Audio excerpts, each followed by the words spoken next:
Hey, I'm Markia. Want to hear something scary? Yuki Onna. Many years ago, in a village in Japan, there was a young man named Minokichi who owned an inn with his father Masaku. On the way back from a trip one winter day, there was a freak blizzard. Father and son sought refuge in a small hut in the wilderness that hunters used. Finding little firewood, they prepared a modest fire to keep warm through the night.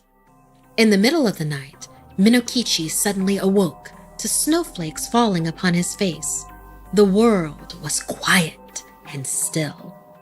Hearing a sound to his left, he turned and saw the most beautiful woman he had ever seen kneeling next to his father. He watched as her eyes burned with an unnatural wintry fire.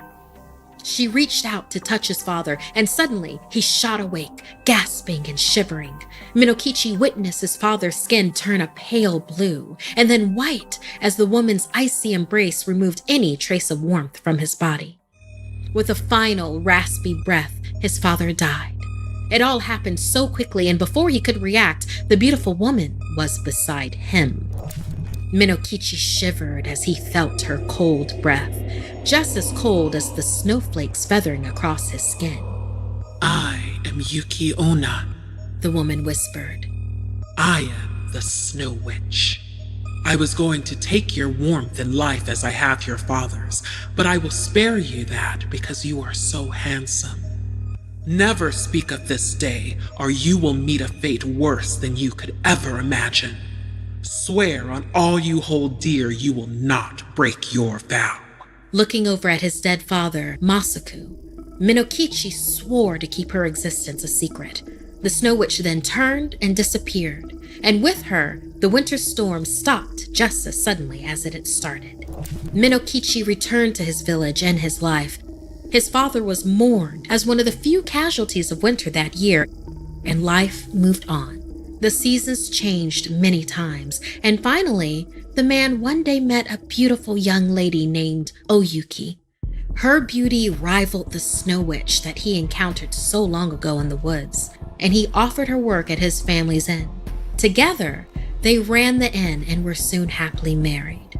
Eventually, they were joined by 6 children, and Oyuki's beauty never faded as the years went by. On a family trip, Minokichi and Oyuki were caught in a violent snowstorm with their children. Minokichi thought back to the night he lost his father. He had begun to doubt his encounter in the woods, chalking it up to being half awake and too cold. He never did tell anyone, but there was something about this night and his children's eagerness for a story by the fire. Secure within their cabin and too confident in his long years, Minokichi leaned in close and asked his children if they wanted to know about the Snow Witch and what really happened to their grandfather all those years ago. The children quivered in fear as he told the story, but he assured them that they were all very safe here in the cabin together. Asking for their mother, who was preparing supper, the family went into the kitchen to look for Oyuki, but she was nowhere to be found. Returning to the main room, the children began to shiver. The room was icy cold despite the raging fire. Minokichi scanned the room, looking for an open window or door, some source for the sudden cold. His heart sank, and a fear he had not felt in years rushed back into him as his eyes fell on the long-haired woman in the corner, facing away from them.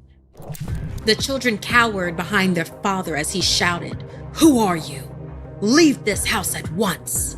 I told you to not tell a soul, the figure whispered. You made a vow. Oyuki turned to face her family as magic shimmered around her, and her earthly beauty gave way to the ethereal beauty of Yuki Onna, the Snow Witch. Speaking to her children, she explained, Your grandfather gave his warmth and life to quell a blizzard just like this one. Without his sacrifice, many would have died. She then turned her attention back to Minokichi and sadly said, You broke your vow. Do you remember what you swore on? The children's voices had fallen quiet. Minokichi turned to them and cried out as he realized that each of his children had turned into snow versions of themselves, frozen and perfectly shaped in their huddled positions behind him. Minokichi turned back to Yuki Onna, pleading that they be restored to take his warmth instead. Yuki Onna shook her head. I cannot. Once you broke your vow, you also broke the spell. They are what I am. At those words, the shutters and doors blew open, pouring the wind and storm into the cabin. After he ran and quickly closed them all, Minokichi discovered the cabin to be empty. His children and his wife, the Snow Witch, nowhere to be found. All he held dear was now gone. The village had much to whisper about Minokichi after that. They say there are many tales about his adventures as he sold his family's inn and began searching for his family among the snowy wilderness. However, he never returned to the village ever again.